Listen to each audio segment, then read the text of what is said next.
Whoever wishes to come after me must deny himself, take up his cross, and follow me.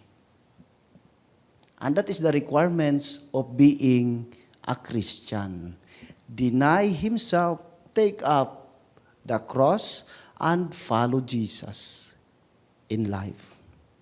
Ang taong may pagsunod kay Jesus ay di naging makasarili.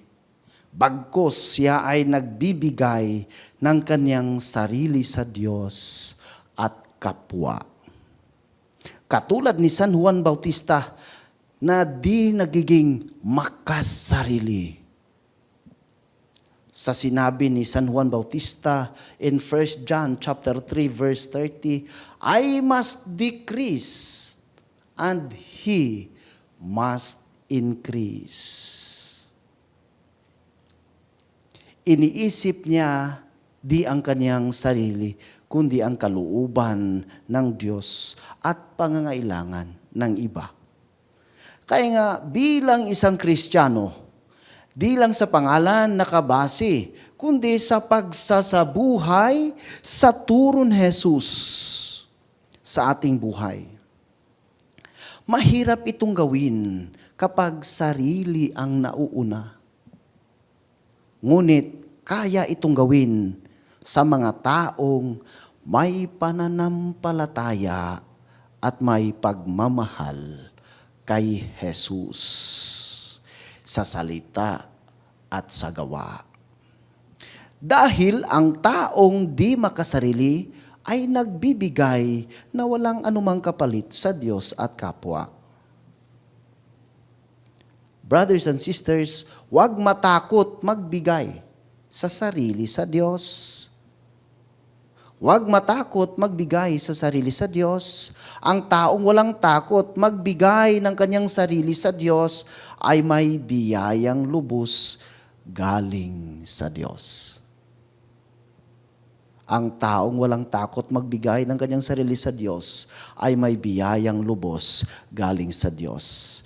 Hindi lang pinansyal, ngunit espiritual. Naalala ko tuloy ang isang nanay. Itong nanay na ito ay grabe ang madasali ng nanay. Pero may sakit na kanser. At nakarelate ba kayo ng ano ang pakiramdam na may sakit na kanser? Siguro, hindi tayo kasi pa good health pa tayo. Hindi pa tayo nagpa-check up. Pero, hindi pa ko pare, meron kaming tinatawag na clinical pastoral education. Bumisita kami sa may sakit na kanser. Tinatanong namin sila, kinukumusta namin sila at sinasabi, anong feeling? Tinanong ko, anong feeling na may sakit na kanser? Gumanon siya, tumawa siya. Alam mo, brother, hindi mo maintindihan yung pain. Hindi mo maintindihan yung pain, yung sakit. Pero yung nanay na ito, kahit yung pain, may sakit siya na cancer, patuloy pa rin siyang nanampalataya at nagsimba. At alam nyo, hindi niya alintala yung pain dahil malakas ang kaniyang pananampalataya sa Diyos. At habang siya ay nanampalataya sa Diyos, in-offer niya at sabi niya, yung pain ay gumaan. Yung pain ay unti-unting nawala at ang kanyang katawan ay lumalakas. Dahil nga, ang taong walang takot magbigay sa kanyang sarili, sa Diyos ay may biyaya ang lubos. Kahit sa cross, merong consolation galing sa Diyos.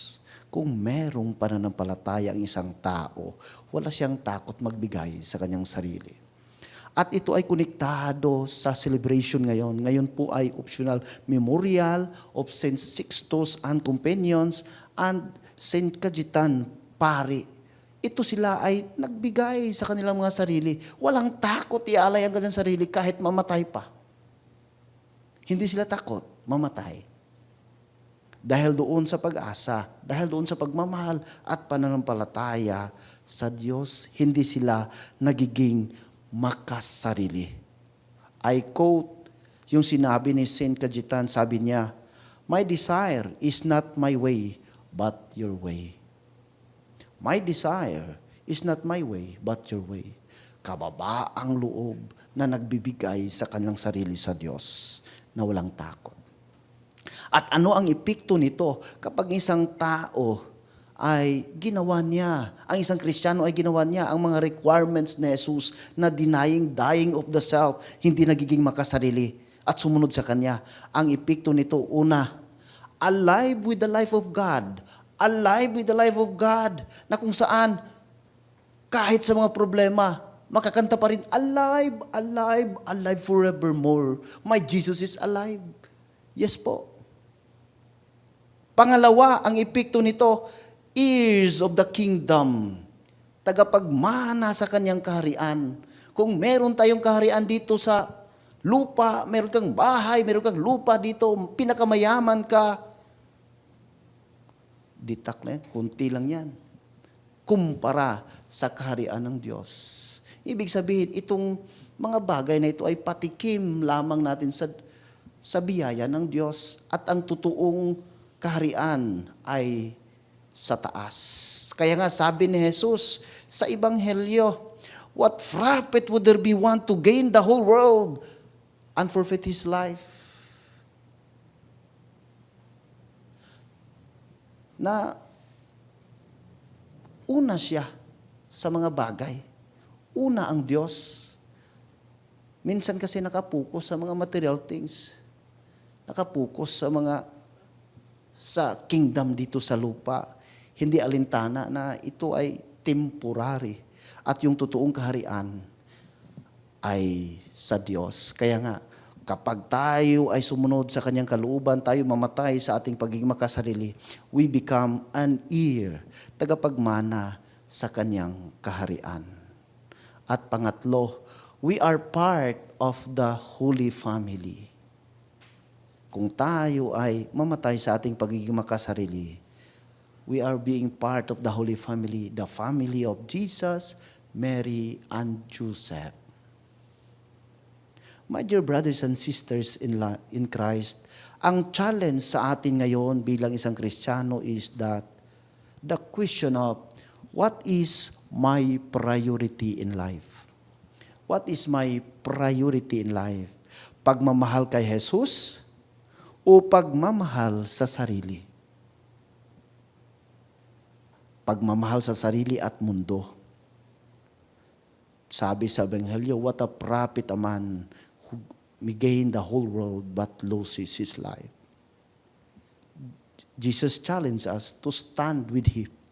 Are you willing to stand with Jesus? Stand with Jesus. Stand for Jesus. Workers do not work for themselves, but for others. If temptation comes, are we willing to stand for Jesus? If we want to be His follower, the requirements is deny, take up His cross, and follow Him. Sana tayo ay sumunod kay Jesus na buong puso.